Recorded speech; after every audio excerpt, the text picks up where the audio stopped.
我家里离市场近，同事们天天托我帮忙带早餐，我每个月象征性收一人10块跑腿费。直到某天新来的同事当着所有人的面惊呼出声：“李哥，你带饭居然还收钱？别以为我不知道，那市场买得多可以讲价，你这讲价的钱加上跑腿费，你赚多少了？大家都是打工人，你不能这么坑同事啊！这样吧，我家就是开早餐店的，我不收跑腿费，大家都来找我订吧。”我跟同事们解释，根本没有讲价一说，同事们却骂我不仁义，还要我10倍赔偿。我气笑了，直接把带早餐的活甩给了新同事。事情还得从半年前说起，那时候我刚入职，公司附近没有正经的早餐店，虽然有几个卖煎饼的小摊贩，但卫生不太好，同事们总是吐槽早餐不好吃，我就随口提了一嘴，自己家楼下市场的早餐不错。老同事周哥便提议让我带早餐。小李，你家是不是就在市场附近？是啊，下楼就是。办公室里立刻炸开了锅，一个个羡慕的不行，感慨要是早上能吃个舒服多样性的早餐该多好。既然你离市场近，不如费点力气帮哥带点。这话一出，其他人也跟闻着腥味的猫一样围了上来。小李你最好了，我也想让你帮我带早餐，行不？放心吧，该我掏的钱我一分不少的给你，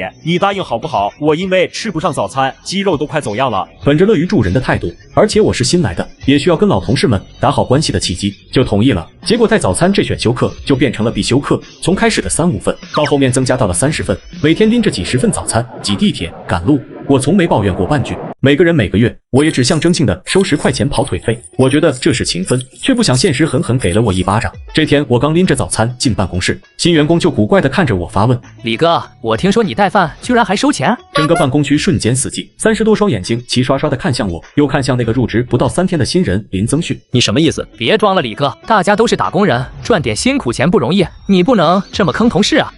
我不明白你在说什么，这是大家托我带的，每一笔都有账单。呵呵，账单那种东西谁不会造假？他从工位上跳起来，像个正义使者一样走到中央，对着周围的同事指指点点。我家里就是开早餐店的，门道我最清，那市场买得多绝对可以讲价，团购价懂不懂？我给大伙算笔账，一碗豆浆成本不到1块，2根油条成本也就几毛，加上各种虚头巴脑的包装，一份早餐撑死5块钱。李哥收大家多少？8块。人群中开始传来窃窃私语，原本接过早餐准备道谢的同事手僵在了半空。每份早餐隐形赚3块，30份就是90，再加上他每人收10块钱的所谓跑腿费，李哥，你这每天上班前转一圈，1个月就能从同事身上吸血快4000块吧，都赶上大家工资的1半了。林增旭，你是脑子进水了还是没长眼？我把手里的袋子重重往桌上一拍，震得豆浆杯晃了3晃。睁大你的狗眼看看，这上面印的是什么？这是正规连锁店的 logo， 全程统一价，收银条就在袋子里，你去问问人家给不给你团购价。哎呦，急了，谁知道你是不是特意印的袋子？这年头为了几千块钱，什么人没有啊？你够了！一直坐在角落里的老资历周哥站了起来，面色铁青。他是这群带饭大军的头儿，也是平时使唤我最勤快的一个。小李，我们大家把你当兄弟，你怎么能做这种事啊？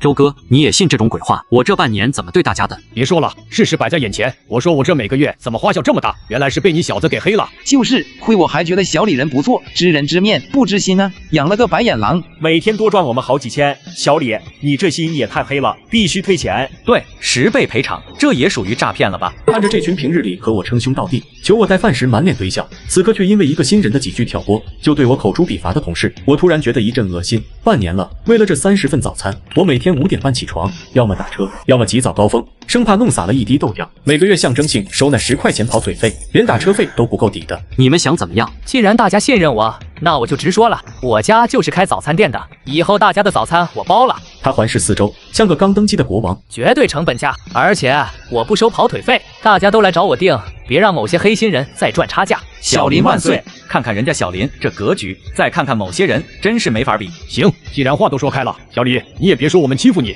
周哥拿出手机给我发了个红包，我看了一眼，1块钱。明天你再帮我带2根油条，1份豆浆，按照小林刚才算的成本价，这1块钱差不多了吧？多出来的几毛算赏你的。空气仿佛凝固了，周哥居然还想让我带，而且是用这种侮辱性的价格，1块钱嫌少。小林说了，这就是成本，大家同事一场，给你提意见，你要虚心接受。小林刚来，路不熟，明天还是你带。是啊，李哥，你家离市场近，跑个腿怎么了？年轻人多锻炼身体，别总钻钱眼里。听着手机里不断弹出的订餐消息，全是按照林氏算法转来的1块、2块。我看着这群贪婪又愚蠢的嘴脸，终于忍不住笑了。你笑什么？我笑你们这群蠢货！我当着所有人的面，把那些1块、2块的转账全部点了退回。既然你们觉得我黑心，那从今天开始，老子不伺候了。你不是大义凛然吗？你不是家里开早餐店吗？行，以后这30张嘴归你了。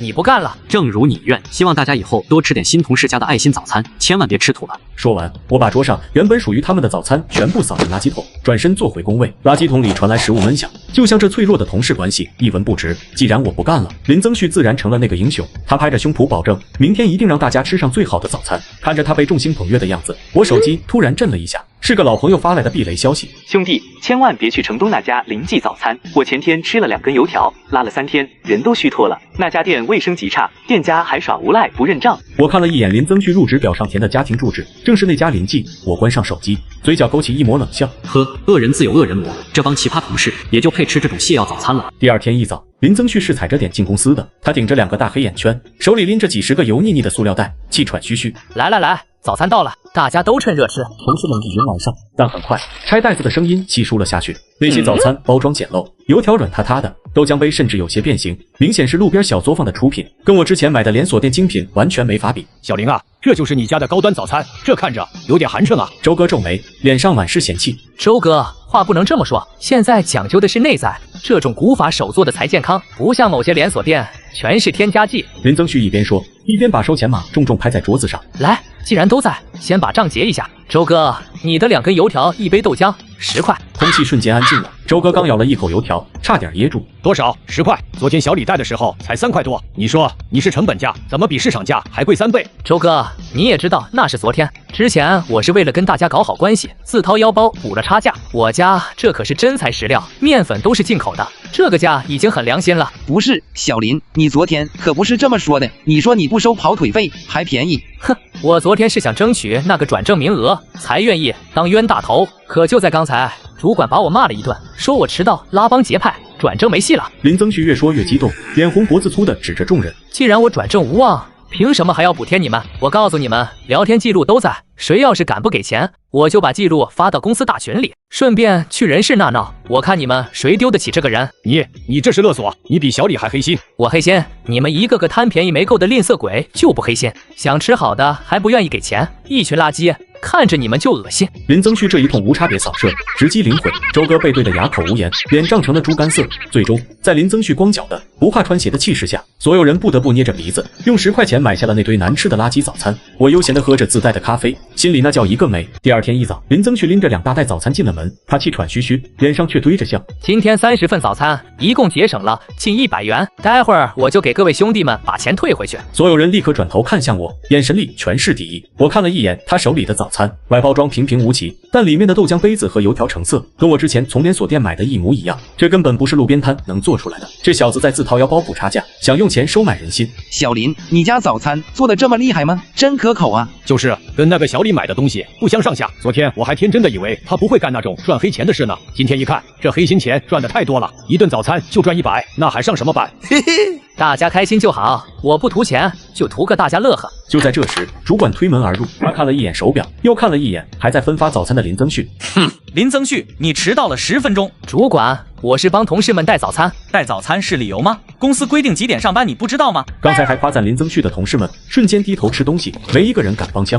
林增旭张了张嘴，把下半句话咽了回去。接下来的几天，林增旭虽然每天顶着黑眼圈，但依然坚持贴钱带饭。直到今天刚上班，主管再次走进办公室，通知一下，公司要选定下一个实习转正名额。林增旭瞬间挺直了腰板，在椅子上疯狂给周哥使眼色。周哥心领神会，立刻站了起来。主管，我觉得小林工作能力不错，转正之后一定能给公司创造更大的利益，我推荐小林。哼，刚上班几天就迟到，上班期间还打瞌睡，你是从哪儿看出来他能力突出的？林增旭急了，又给另外几个吃他早餐的同事使眼色。那几人犹豫了一下，也站了起来。主管，我也觉得小林不错。是啊，小林团结同事，乐于助人。主管板着脸环视了一周。我警告你们，别在办公室里拉帮结派，这是咱们公司的大忌。另外，我今天过来只是通知你们没有推举的权利。主管说完，用一种审视的眼光扫了林增旭一眼，转身离开。林增旭僵在原地，脸色惨白。周哥和其他人也讪讪地坐下，办公室里死一般的寂静。林增旭猛地转头，死死盯着我，直接冲到了我工位前。是不是你跟主管打小报告了，李哥？我拜托你做个人行吗？某些人可能会干那种下作的事，但我不会。你撒谎！你如果不打小报告，主管怎么会说这种话？怎么会知道我打瞌睡？哼，你是脑残吗？刚刚什么情况你看不出来吗？主管长了眼睛不会自己看吗？你是不是在胚胎的时候被脐带绕过颈，缺过氧？林增旭气得浑身发抖，毫无征兆的一巴掌扇在了我脸上。林增旭，我是不是给你脸了？我左手闪电般探出，一把薅住他的衣领，将他捧过硬生生提了起来。你，我右手抡圆了，接连3个大嘴巴子狠狠抽在他脸上。林增旭被打的嘴角瞬间崩裂出血，整个人原地转了一圈，撞在旁边的复印机上。开始你污蔑我收黑钱，我都没想理你，今天你居然敢打我，疯了是吧？在别人那儿可能立正等着收赔偿，但在我这儿挨打就要还手，别人打1下我打他3下，想跟我动手也不去打听打听，老子当了6年体育生，是你这个废物能碰的？别打了，怎么还动手了？滚开！林增旭被周哥扶起来，捂着脸哭嚎着冲向主管办公室。主管，救命啊！新来的打人了！我站在原地整理了一下衣领，坐回椅子上。办公室有监控，只要眼不瞎就能看出来是谁先动的手。10分钟后，主管怒气冲冲地冲进办公室，身后跟着脸肿得像猪头的林增旭。都给我停手！谁允许你们在公司打架斗殴的？主管，就是他打我，你要为我做主啊！闭嘴！我已经调了监控，也听了录音。林增旭的哭声戛然而止。我就说你们拉帮结派，我的感觉一直是准的。怎么想的？帮同事带早餐就想转正，把公司当什么了？菜市场吗？自己工作不努力，总想这些歪门邪道。林增旭，你才来多久？面试的时候我怎么没看出来你心机这么深？主管，我收拾东西，马上给我滚蛋！你被开除了。林增旭彻底傻了，眼神呆滞地看着主管，似乎还没反应过来发生了什么。活该。次日一早，林增旭拎着一堆塑料袋走进办公室，那是纯纯的路边小摊出品，隔着袋子都能闻到一股劣质油烟味。他把早餐往桌子上一摔，一屁股坐在椅子上。谁的早餐自己过来取。同事们面面相觑，周哥率先起身，板着脸走过去，伸手去拿自己的那份10块，亮出的收款码直接对到了周哥脸上。什么10块？我2个油条1杯豆浆，你怎么收我10块钱？我买的那家店价格就是这么贵，爱吃不吃。之前买的早餐不是便宜吗？谁让你换店的？便宜个屁！那是老子自己把差价给补上了，每次都少跟你们收钱呢。原以为你们能帮我转正，我才那样干的。既然现在都要滚蛋了，凭什么还让我对你们好？行，这么贵的东西我不吃总行了吧？林增旭猛地站了起来，眼神变得凶狠。你们托我带的早餐都在聊天记录里面，我看谁敢不要，谁敢不给我钱，我就骂臭他全家。你还讲不讲点道理？你比小李还黑心。我不讲道理，你们一个个的有一个算一个，整天把自己包装成老资格，让新人以为能够靠你们转正，结果却是什么都做不了的废物。你怎么不跟我说说这里面的理？马上把你们的东西拿走给钱，否则别怪我不客气。周哥几个人脸色铁青，但看林增旭一副要拼命的架势，只能咬着牙扫码付款，拿走了那些劣质早餐。什么东西？没良心，心太黑，活该转不了正。就是这种人，早走早好。一个个没钱还喜欢装犊子的吝啬鬼，想吃好的还不愿意给钱，你们就是贪便宜没够，一群垃圾，看着你们就恶心。骂完这句，林增旭直接去人事部办了离职，当天下午就抱着纸箱子滚蛋了。我看着他空荡荡的工位，还在想这小子为什么走得这么急，直到第2天上午，哎呦，不行了，肚子疼。我也是，这厕所怎么还有人啊？快出来！公司的厕所被挤得水泄不通，走廊里全是捂着肚子嗷嗷叫的同事。连续3天，我们部门的员工就没齐过，最多的一次请了15个假，全是吃了林增旭那顿最后的早餐造成的。第4天一早，主管把一张纸拍在我的桌子上，小李签字吧，转正通知单。谢谢主管，最近表现不错，踏实肯干，没那些乱七八糟的心思，继续努力。收到。我签完字，故意把转正通知单放在桌面上最显眼的位置。周哥刚从厕所虚脱着回来，一眼就看到了那张纸，他的脸瞬间绿了，不知道是拉的还是气的。哟，小李转正了啊，恭喜啊！周哥的语气听着有些酸溜溜的。同喜。哦，对了，周哥，听说你这几天全勤奖扣没了。哼。从那天起，我每天都会特意早起，去那家正规连锁店买最丰盛的早餐，牛肉包子、现磨豆浆、茶叶蛋。我把早餐在桌上一字排开，香味瞬间飘满整个办公室。真香啊！这正规店的东西就是不一样，干净、卫生，吃了不拉肚子。旁边啃着干硬煎饼果子的周哥，听着我吧唧嘴的声音，气得手都在抖，恨不得冲上来掐死我。看什么看？想吃啊，自己买去。又过了几天，周哥终于忍不住了，他趁着午休凑到我跟前，脸上堆着那副熟悉的假笑。小李啊，那个之前的事情都是林增旭挑唆的，我也没有想到事情会闹到这个地步。有话直说。现在那个害人精已经不干了，你也顺利转正了，大家以后朝夕相处，有困难就得互相帮助嘛。重点，明天继续帮我们带早餐好不？哦，小李，你放心，以后绝不会再让你贴钱，我们就按照正常价格给你，每个月10块钱的跑腿费也绝不会再说什么了。周哥，你是耳残还是脑残？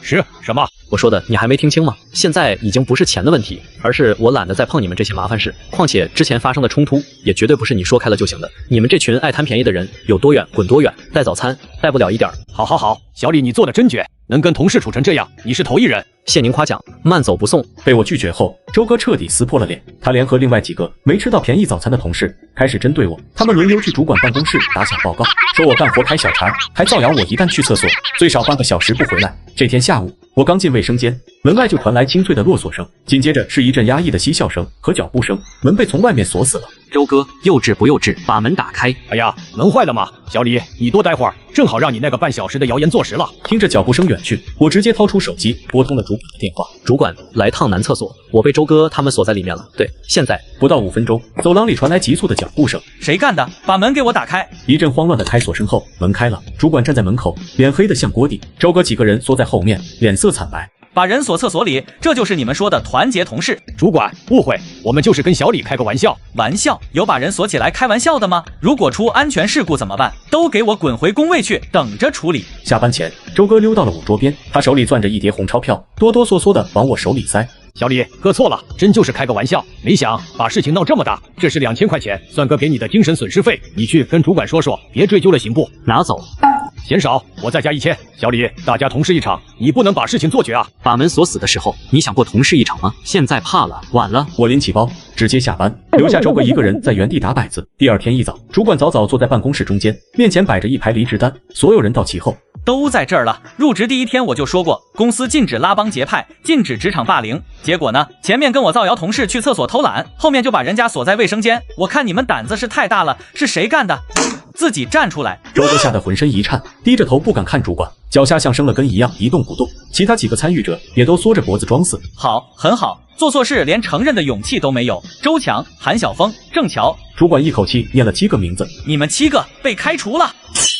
收拾东西，马上滚蛋！死一般的寂静后，办公室炸了锅。主管，这跟我没关系啊，是韩晓峰出的主意。他说锁一下没事。周强，你放屁！明明是你带头锁的门，你现在往我身上泼脏水，就是你们怂恿我的。主管，我是被冤枉的。小李，你帮我说句话。周哥跟过来想拉我的胳膊，我嫌恶的后退一步，直接把手抽了回来。别碰我！周强，你个混蛋！是你非要整小李，现在害得我们都丢了工作，我回家怎么跟我老公解释？郑乔冲上去抓花了周哥，滚开！你们这群疯婆子！场面彻底失控，6个人围着周哥一个人打，骂声、哭声、撕扯声响成一片。打死你个丧门星，害人不浅啊！别打了，报警，快报警！半小时后，帽子叔叔赶到，把鼻青脸肿的7个人全部带走，定性为互殴。我看着空荡荡的工位，那叫一个舒坦。部门里终于清静了，剩下的同事虽然跟我关系一般，但再也没人敢在我面前阴阳怪气，大家各取所需，互不相欠。2年后，我被调去了大厂，月薪翻倍。主管，谢谢这2年的照顾。去大厂好好干，别给咱们部门丢人。放心吧。